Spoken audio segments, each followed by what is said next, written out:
Câmara de Vereadores de Balneário Camboriú. TV e Rádio Câmara.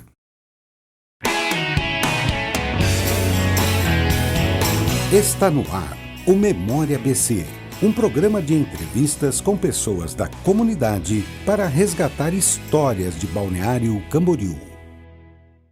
Este é um projeto da Câmara de Vereadores de Balneário Camboriú, cujo objetivo é manter viva a história dessas pessoas importantes que fizeram e que ajudam a fazer ainda o Balneário Camboriú do jeito que ela é e continuará sendo com certeza. E na geração futura, ou nas gerações futuras, com certeza, servirá como ponto de pesquisa para relembrar a história de muitas dessas pessoas. Nosso convidado de hoje é Osmar José Fernandes, ou como nós conhecemos, Osmar Fernandes. Tudo bem, Osmar? Tudo bem, prazer estar aqui contigo e com vocês aí, telespectadores. Osmar é um companheiro de profissão já de muito tempo, já dividimos a mesma bancada, né? Em programa jornalístico. Inclusive. Agora, Osmar, vamos lembrar a história do Osmar Fernandes. De onde é que é o Osmar Fernandes? Como é que ele veio para parar na nossa região, em especial no balneário? Pois é, eu vim de Juí, para o Rio Grande do Sul, em 1974. E meu pai trabalhava numa fábrica de móveis muito grande que tinha lá em Juí, móveis de escritório. E os proprietários na época, Johann Gritsch, eles tinham o sonho de exportar móveis. E naquela época a prefeitura de Itajaí estava dando uma força grande na isenção de impostos, aquele negócio todo, e montou, na época, era a fábrica mais moderna da América do Sul, de móveis de escritório. E o meu pai veio, e eu não queria vir.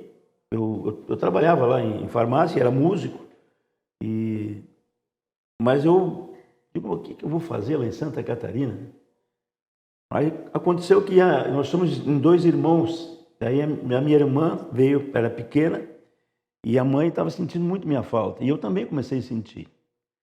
E até os bailes que eu tocava lá, Elias, na época era todo final de semana, às vezes era sexta, sábado, domingo, começou a escassear, e a coisa começou a apertar de grana também, né? Mesmo tendo parentes lá, mas eu nunca fui de depender muito de parente, de morar em casa de parente, né? E aí e a saudade também. Aí eu me vim, e o dono da fábrica disse, vai lá, me chamava de Bubi. Bubi é gurinha, alemão, né? Bubi, vai lá por Santa Catarina, lá tem emprego para você. Eu tinha estudado, tinha me formado em contabilidade, mas nunca tinha usado meu estudo. Meu negócio era tocar guitarra, cantar e trabalhar, para não dizer que eu era músico e brasileiro. Que lá em Juí, brasileiro já era negro. Imagina, em músico aí. Em músico era malandro, né? É malandro, tem aquele. Por isso trabalhava na farmácia. Eu trabalhava na farmácia. Mas graças a Deus aí, trabalhei nessa fábrica aqui em Itajaí uns quase 2 anos, eu acho. E fui para Lorenzetti, Nebrasa. Essa era não era uma filial, eles investiram em alta tensão, média tensão, que antes era só as tomadinhas, o chuveiro, aquele negócio tudo, né? Eu trabalhei 13 anos ali, quando eu comecei, digamos, profissionalmente, independente, nem sabia de rádio, não entendia nada de rádio naquela época, né?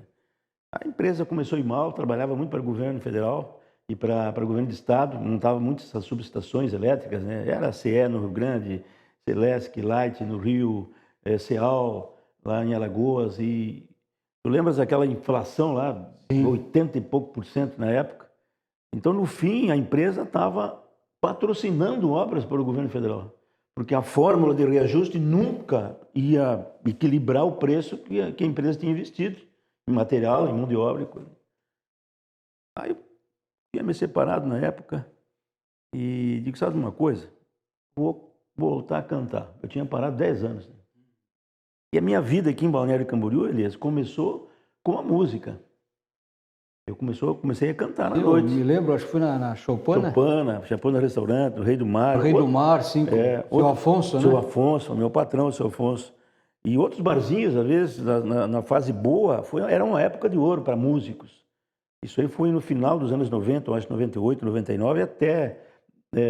89, os anos 80. 89 até 96, a gente chegava a tocar em 3 casas numa noite. Ganhei muito dinheiro. Muito dinheiro. E botava fora também. Noite, entrava fácil ou vai fácil? Foi fácil, né? Então eu eu fui conhecido aqui como músico. Sim, eu me lembro eu diria, 14,50. eu ia dizer nas barrancas do Rio Marambaia, mas não, aqui é a margem, né? Ali tinha a Casa da Sopa. A Casa das Sopas era do seu Lino. Seu Lino. Da nossa ali, depois eu arrendei. Aí eu fiquei 3 anos de dono lá. Mas aí não deu certo, porque tem um ditado lá no Rio Grande que diz que ovelha não foi feita para mato. E eu não estava muito para administrar restaurante, não tinha o jeito. O negócio era fazer show, cantar. Mas foi point ali na Avenida Brasil? Foi. Desses 3 anos que nós ficamos na Brasil, na esquina ali, e um pouco lá na casa antiga, lembra? Era de madeira, era mista, foi muito bom. E o que na época, eu estou brincando que o restaurante sempre deu dinheiro, tanto que nós temos pessoas aqui que estão muito bem de vida até hoje. Mas eu não gostava muito. E ali deu o problema que os hotéis antigamente, eles tinham só dava o café da manhã. Sim. Depois começaram com a meia pensão que tinha a janta. E aquilo prejudicou muito nós. Não só a Choupana, mas os restaurantes, porque vinha excursão dia de semana, fazer compras em Blumenau, Brusque, Jaraguá, aquilo lotava. A nossa casa ainda tinha música ao vivo, né?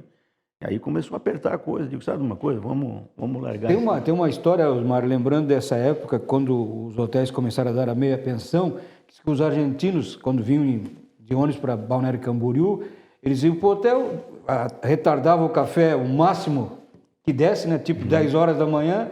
Aí, além de tomar o café, levavam umas frutas, um sanduíchezinho, e aí só voltavam para jantar, né? Mas era fato. Era fato. Economizavam, né? Economizavam. Sim. E era assim que funcionava. Então, ali eu comecei Depois, quando eu saí da Choupana, eu voltei a tocar. Mas já na Choupana Restaurante, na primeira que eu era funcionário do seu Lino, surgiu a chance da Rádio Camboriú.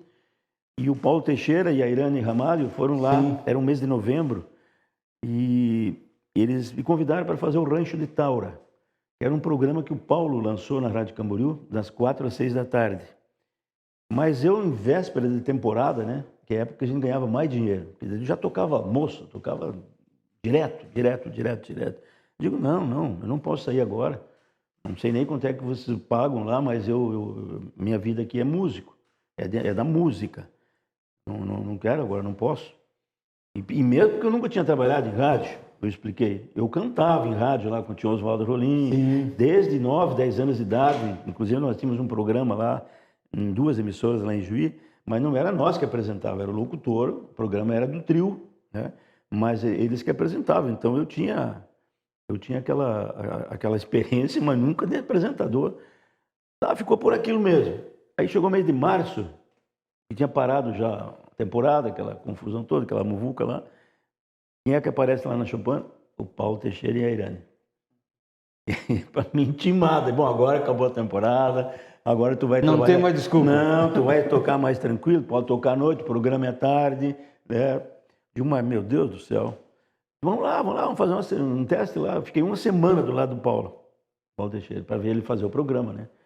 Isso, daí chegou na sexta-feira, ele disse assim para mim, agora segunda, tu vem, tu vai apresentar. E eu vou ficar aqui, vamos trocar, vou ficar aqui do teu lado. Tá, segunda-feira eu fui lá. Ele disse, tu prepara uma lista de música, né, gaúcha, um repertório bom, tu sei que tu entende, né? E uma lista de abraço.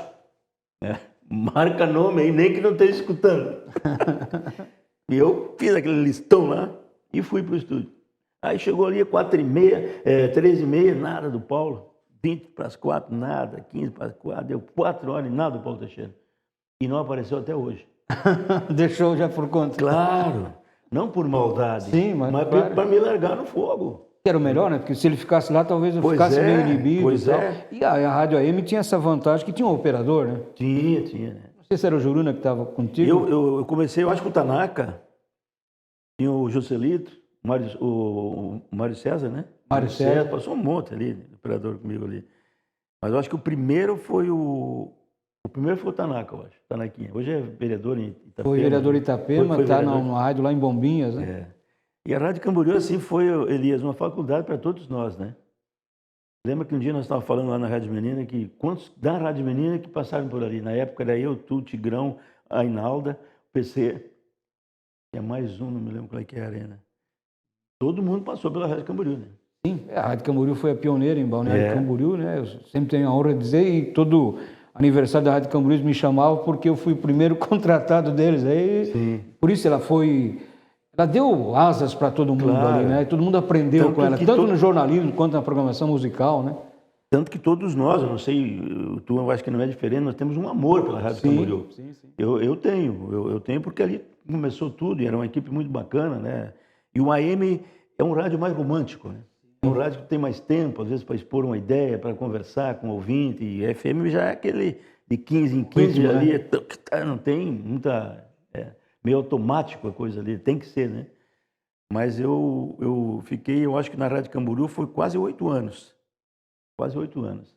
Já aí depois, durante esse tempo, além do programa Gaúcho, eu sempre gostei de reportagem.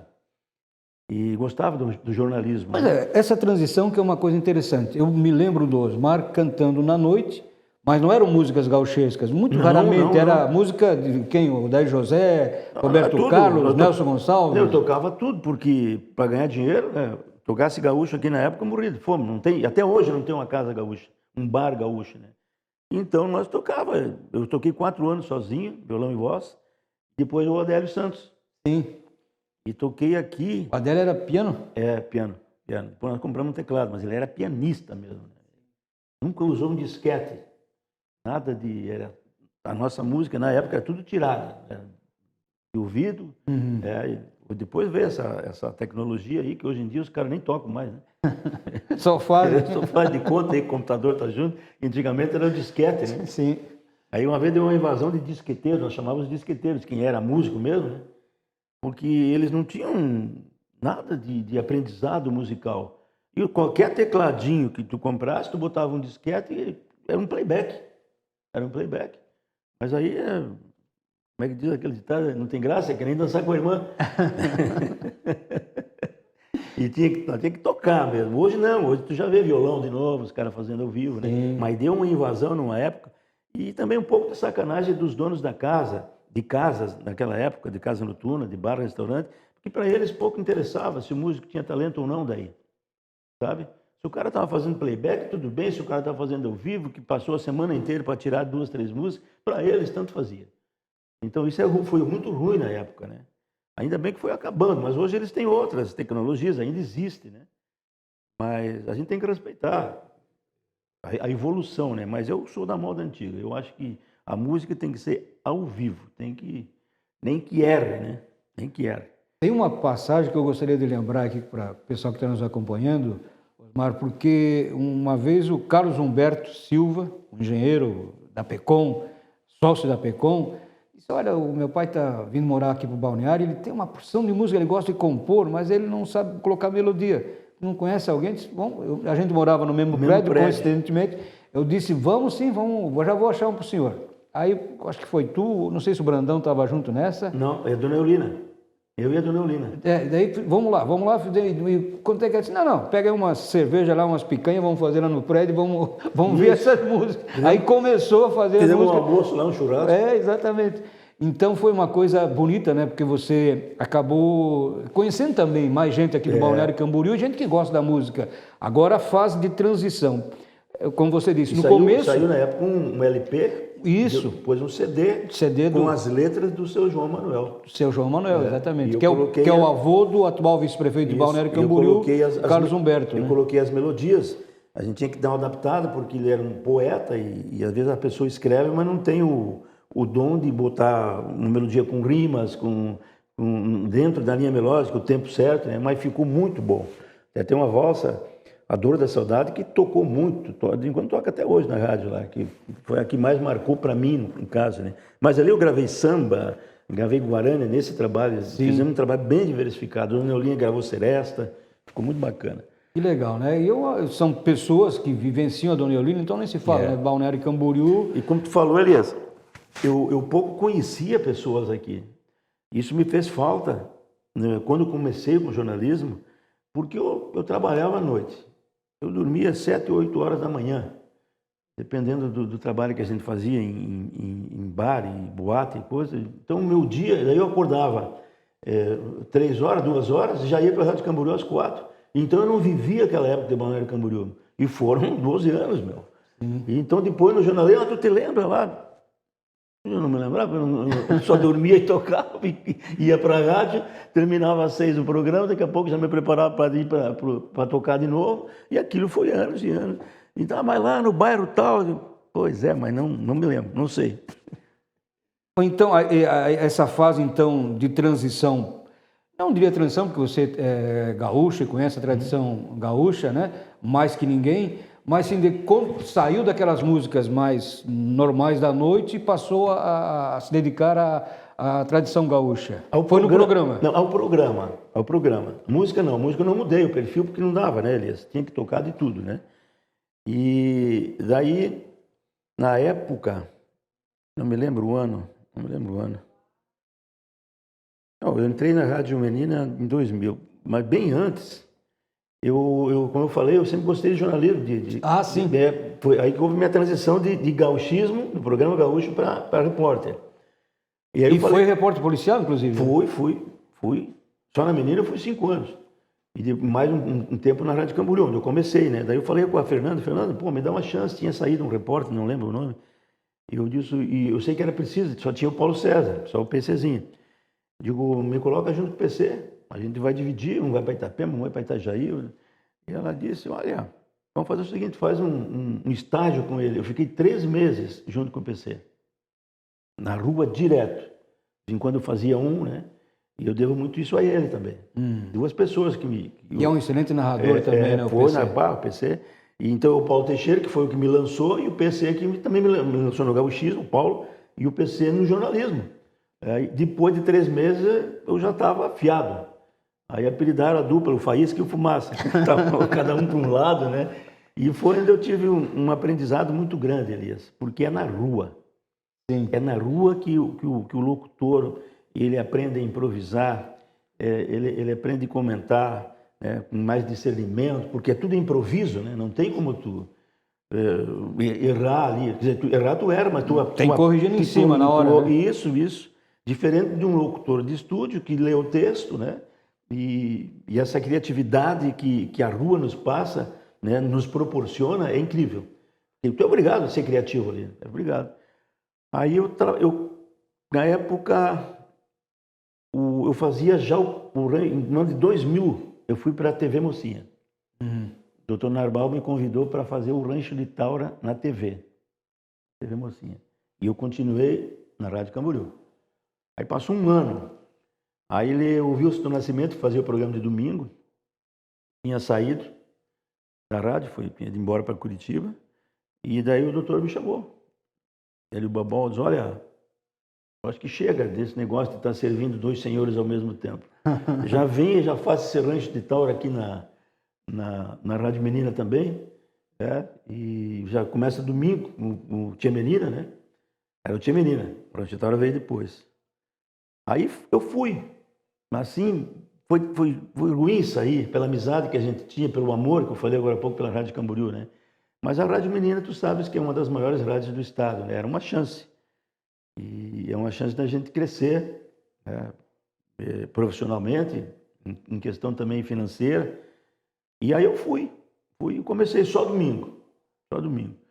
Chegou um tempo, daí o doutor Narval disse, escuta, eu estou com vontade de botar um programa gaúcho à tarde. À tarde, eu já estava um tempinho lá na rádio já. Aí eu disse, pá, doutor, mas à tarde? Rádio FM, um programa gaúchesco à tarde aqui? Aí ele disse, não, arruma 2 patrocínios que eu garanto. Diz, olha, não, patrocínio arruma, o senhor vai ter que enfrentar o Babal e vai ter que enfrentar o coordenador, acho que foi o Luiz Júnior. Ah, não gostava de gaúcho, né? O Luiz Júnior mesmo detestava. E o Babal era mais novo naquela época, né? Mas também um programa gaúcho na Rádio Menina, de tarde. E o doutor ainda nunca esqueça, quem manda aqui sou eu. Venda, 2. E aí começou o Rancho de Taura na Rádio Menina de segunda a sexta, das 6 às 7. Eu acho que eu fiquei ali uns... À tarde, né? À tarde, das 6 às 7 da tarde. 6 às 7 da tarde. Eu consegui 12 patrocinadores. Era uma loucura. Mas naquela época, eu já fazia reportagens, aí surgiu a chance também do jornalismo na Rádio Menina. O Batata, o Murilo José tinha saído, e eu pedi, disse, olha, se der uma chance, me coloca de repórter, eu tinha experiência, né? Aí foi uma confusão na minha vida, Elias, porque atropelei tudo, porque comecei a fazer flash de loja, que eu nunca tinha feito na vida também lá, na oferta. Aí tinha unidade móvel, que o Murilo fazia toda tarde, era 4 notícias, pegava a unidade móvel e saía para a rua, os bairros, procurar notícias. E eu fazia. Fiz também isso aí. Aí tinha que fazer o rancho de Taura das 6 às 7. Aí chegou um tempo, eu já estava esgotado, e trabalhar domingo ainda. E às vezes tinha um pit stop no sábado, né, que eu tinha que ir. Estava ficando louco. Aí surgiu aquele movimento Tia Music, lembra? Sim. Aquelas músicas... Os tchezinhos. Aquilo não é a música gaúcha, né? Eles tentaram introduzir a música gaúcha. É um gauchesco universitário, vamos dizer assim. Não, ritmos do Nordeste junto, era um batuque desgraçado aquilo. E aí eu nunca toquei isso, até hoje. Aí deu aquele climão para mim tocar no Rancho de Taura à tarde. Vamos fazer o seguinte, ó. Uma das condições que quando eu vim para a Rádio Menina, de que eu fizesse a programação musical. Eu tenho um compromisso com a cultura gaúcha. Eu não posso ser uma coisa e tocar outra. Então isso foi acertado na época e está até hoje. Então eu já estava naquele estresse. Digo, vamos fazer o seguinte, a ideia é vamos passar o Rancho de Taura, que é minha marca, é marca minha mesmo, o nome. Vamos passar para domingo. E deixa Tchê Menina à tarde. Daí o Bertoldo pegou para fazer Tchê Menina. Aí tocava aquele tchê louco lá, e a torta direita, e pá. Mas o público era outro, né? E tinha muito bailão naquele tempo e coisa, mas começou já os patrocínios, né? 12, 10, 8. Foi caindo. Porque, na realidade, eu acho que a gurizada que gostava mais daquela música não escutava naquele horário. Entendeu? Era o público mais adulto, né? Porque o Tia Music também teve uma parte da juventude aí que adora até hoje, né? Mas naquele horário não era aquilo ali é uma hora do chimarrão, uma hora o pessoal tá vindo do serviço para casa, né? E coisa assim. E aí, e rádio depende de dinheiro, não tem? Nós vendemos secundagem, né? Sim. Nós vendemos 30 segundos, 15 segundos, então não posso manter um programa que não... Resumindo, aí trouxemos o Tigrão, eu era gerente na época, o gerente geral lá, conversamos com o Tigrão, e o Tigrão está até hoje lá. E o Tia Menina passou para sábado. O Tigrão que veio da Rádio Camboriú foi para 99, né? 99. Daí o canal 99 passou a ser o canal 100. Canal 100. Então essa foi a minha história assim de música. Comecei com a música aqui em Balneário, né? Depois como rádio, programa gaúcho, repórter, depois apresentador também Aí dividimos a bancada do bote e a boca no trombone. Isso, brigava vendo Brigava mais do que apresentava. Mas foi uma experiência boa, Mas né? eu trabalhei contigo acho que 2 vezes, né? Sim, 2 oportunidades. Ali passou, eu comecei com o JB, Anderson Júnior. O JB que era um grande noticiarista, ele era noticiarista mesmo, né? Vozeirão, aquela voz de noticiarista mesmo. Eu nunca mais vi o JB. Eu vi a última vez numa loteria, ele estava fazendo um jogo. E aí depois veio Bolinha, depois voltou e saiu, voltou de novo, não sei quantas vezes tu voltou e saiu. Eu tinha síndrome de 2 anos, quando dava 2 anos eu voltava para o Acre, dava 2 anos lá, voltava para cá. Coisa de louco aquilo, né, cara? Mas foi um tempo muito bom, né? O jornalismo nos proporciona assim, um trabalho, Elias, de emoção. De emoção. E quantas emoções a gente passou lá, ajudando essa comunidade, ajudando esse povo. Porque era um programa que, claro, tinha crítica construtiva, tinha o pessoal que denunciava, mas o que mais marca para a gente, eu acho que é aquele povo que ia lá para pedir ajuda, pedir socorro. E a gente ajudava, né? Aqueles encontros, às vezes, que não se viam não sei quantos anos, de filho, que não viu o pai, quantas vezes a gente fez isso? Um caso de uma moça de Foz do Iguaçu descobriu que o pai morava aqui, colocamos no ar, não deu meia hora, o pai trabalhava no Hotel Pecon, já entrou em contato, já conseguimos uma passagem pela Vim, já foi tudo Aquela menina que morava na Praia Brava, menininha, acho que era Tupuana. Aí eu estava em Lages nessa época. E aí nós fizemos um contato contigo lá em Lages, E o pai dela estava um pouquinho adiante de lá no restaurante. Sim, no restaurante. Conseguimos também, né? Foi Aí nós trouxemos o pai aqui, foi E quantos aconteceram disso, né? E a experiência, assim, também, né? O programa, o nome já diz, bote a boca no trombone. Não é um programa para adular ninguém, né? Porque para puxar o saco, não. Nós era um programa para a gente... E aí se incomodava, né, Elias? E a gente tinha muito problema aí, até com política, com polícia, com... Quando saiu assassinar o Camarão, lembra? Foi tu que me salvou naquela. Não, era complicado, né? Nessa área política mesmo era complicado. E tanto que teve uma época que era tudo marcado, gravado. Aí eu criei aquele slogan, né? Programa... Porque se gravavam a gente, e quem não gostava estava ouvindo. Sim. E gravando, inclusive gravando. Aí eu criei o inclusive.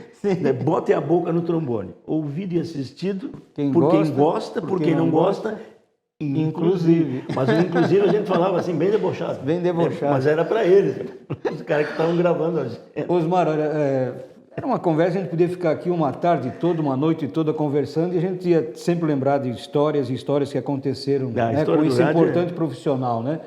Mas nós estamos gravando esse programa exatamente no dia 25 de outubro de 2021, para que ele fique, então, marcado aí na memória de todos que vivenciaram essa história bonita com o Osmar, conosco, e que vão, aqueles do futuro, também poder pesquisar nesse nosso arquivo da Câmara de Vereadores, essas pessoas fabulosas que ajudaram no progresso dessa cidade. Mas eu gostaria, sim, Osmar, 2 minutinhos para te dar uma mensagem para esse povo que lá no futuro vai acompanhar a gente. Pois é, eu sempre digo até para a gurizada mais nova lá da rádio, pessoal que está começando com jornalismo, com a imprensa em geral, que a gente tem que marcar o nosso nome como pessoa, porque eu citei agora há pouco a minha vida de músico aqui. E hoje ninguém mais poucos se lembram que eu fui músico. E assim é nós da imprensa. O dia que o Elias parar de fazer rádio, eu parar, passa uns 2, 3 anos, ninguém mais vai saber quem nós éramos. Então, o que eu deixo essa mensagem assim, ó, é uma profissão, olha, fantástica, mas é igual às outras. É igual a um garçom, igual a um motorista de táxi, igual a um engenheiro, igual a um advogado, é uma profissão. Então, por isso que a gente tem que deixar marcado o nosso nome nisso também, né? Nesse lado, para o Osmar Fernandes. Vão me conhecer como Osmar, mas não vão nem saber que eu trabalhei em rádio. Então, acho que todos têm que ter esse cuidado. Porque a vida vai passando, né? A vida vai passando. Então, os mais novos nem conhecem, não vão conhecer o Elias, né? No jornalismo, agora lá da rádio, por exemplo. Quem sabe que eu do jornalismo aqui, os mais antigos, né? O Adilson, o Caleb, mas as meninas, aquelas que entram, não sabem nada da minha história de rádio, né? Então, essa é a vida, não é, Elias? Então, o que eu deixo assim, ó, vamos além da nossa profissão, vamos deixar a marca do nosso nome também, do nosso respeito pelo povo, né, da nossa credibilidade, porque é isso que a gente vai levar daqui para frente. Ainda mais a gente que já está, como se diz, meio velho, né? Nós temos que... 2/3 da nossa vida já foi, né? Esse 1/3, esse que falta, a gente não sabe quando é que vai ser. Então temos que agradecer a Deus por todas essas etapas que a gente já venceu e as outras que virão a gente tem que pedir para Ele também. Para que nos abençoe, nos fortaleça. E é isso que eu desejo a ti também. Da mesma forma, olha, foi muito importante. Pena que o tempo é pequeno, é rápido, a gente ter que conversar e lembrar muitos mais fatos históricos que marcaram a presença do Osmar junto à nossa comunidade de Balneário Camboriú. Até o próximo Memória BC, se Deus quiser. A gravação de hoje foi com Osmar Fernandes. Você acompanhou o Memória BC, um programa de entrevistas com pessoas da comunidade para resgatar histórias de Balneário Camboriú. As entrevistas já realizadas estão disponíveis no portal do Legislativo.